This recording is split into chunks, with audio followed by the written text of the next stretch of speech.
Assalamualaikum warahmatullahi wabarakatuh. Kami dari kelompok 9 ingin mempresentasikan hasil diskusi dari kelompok kami mengenai kecerdasan buatan atau artificial intelligence.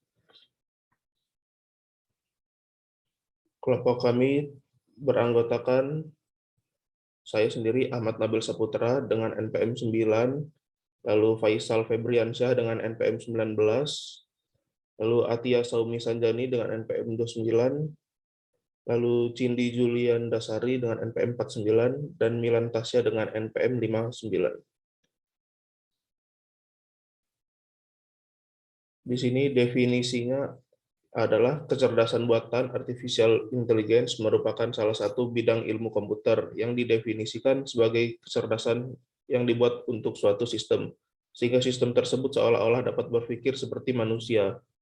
Kecerdasan buatan berkaitan dengan bagaimana komputer melakukan suatu tindakan rasional yang dapat dikategorikan sebagai cerdas. Rupert Thompson, Head of Artistic Programming at Art House Limited, mengemukakan bahwa seni adalah salah satu alat terbaik untuk memahami apa yang berubah di masyarakat kita dan mengambil peran penting dalam perubahan kehidupan masyarakat. Perubahan kehidupan ini mulai dari hal sekecil hiburan, konten di media sosial, hingga agenda negara dalam menjalankan pemerintahan.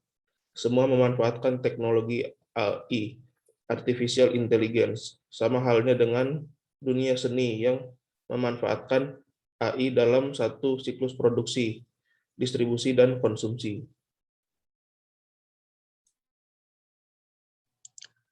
Penerapan AI, penerapan sistem AI atau Artificial Intelligence untuk membuat robot yang dapat menghasilkan karya seni.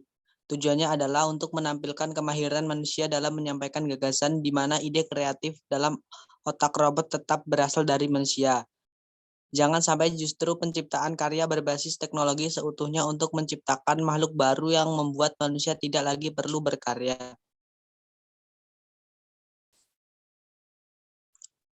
Tujuan kecerdasan buatan atau AI yang pertama, membuat komputer lebih cerdas. Yang kedua, mengerti tentang kecerdasan. Ketiga, membuat mesin lebih berguna. 4 faktor yang dilakukan kecerdasan buatan.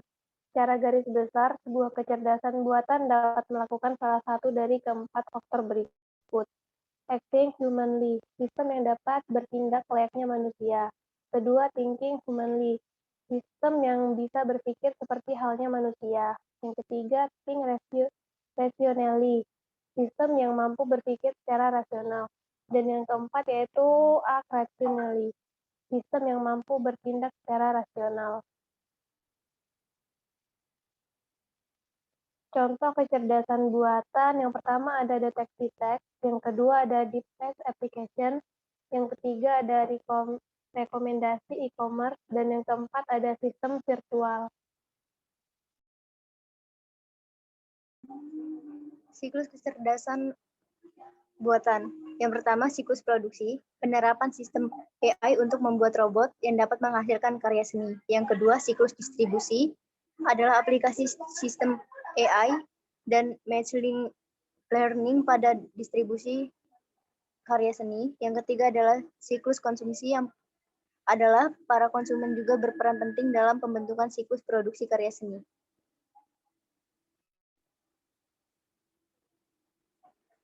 State of the art atau EA. State of the art, Aldo Bloom mengalahkan Kasparov, juara dunia catur. Pegasus, suatu sistem memahami ucapan yang mampu menangani transaksi seperti mendapatkan informasi tiket udara termurah. Marvel adalah suatu sistem pakar real-time memonitor arus data dari pesawat Voyager dan setiap anomali sinyal. Sistem robot mengemudikan sebuah mobil dengan kecepatan yang cepat pada jalan raya umum. Suatu diagnostik, sistem pakar sedang mengkoreksi hasil diagnosis pakar yang sudah punya reputasi. Agen pintar untuk bermacam-macam domain yang bertambah pada laju yang sangat tinggi. Subjek materi pakar mengajarkan suatu learning algorithm, penalarannya dalam suatu penentuan gratifikasi.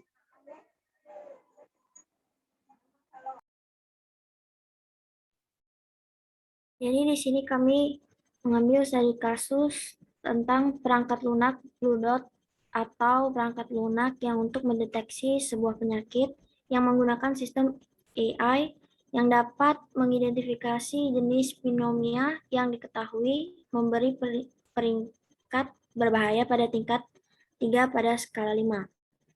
Deteksi dini di suatu penyakit dapat membantu menyelamatkan nyawa. Tidak boleh dilupakan bahwa peran tenaga medis sangat membutuhkan dalam pengambilan keputusan dan akhirnya kecerdasan manusia yang menyadari besarnya penularan dan dicari solusinya. Kasus penggunaan AI lainnya terjadi di Rumah Sakit Anak Boston yang pada tanggal 30 Desember mengeluarkan pesan peringatan publik pertama di luar Cina. Berkat sistem health map otomatis, perlu untuk terus meningkatkan sistem alarm yang dipancarkan oleh perangkat dengan AI. Alarm ini menghasilkan peringatan jika ada kecurigaan, tetapi faktor manusia bertanggung jawab untuk campur tangan dan mengidentifikasi yang benar dan yang salah. Tim AI ini bekerja sama untuk merekonstruksi virus dari urutan genomnya. Pertama kali disintesis menjadi potongan-potongan kecil yang kemudian dirangkai. Tujuannya adalah untuk menerjemahkan virus corona yang sekarang dikenal sebagai jenis RNA menjadi kode DNA. Karena itulah satu-satunya cara untuk memanipulasi secara genetik. Saat ini teknologi merupakan alat yang ampuh untuk pekerjaan tenaga medis dalam skenario pandemi. Berkat hal tersebut ada upaya memperbaiki sistem kesehatan, menemukan vaksin untuk melawan COVID-19 dan penyakit lainnya sehingga menjamin hak atas kesehatan manusia.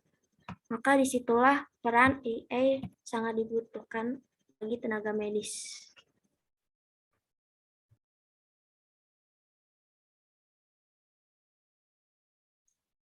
Demikian yang dapat kami presentasikan dari kelompok kami. Lebih dan kurangnya kami mohon maaf.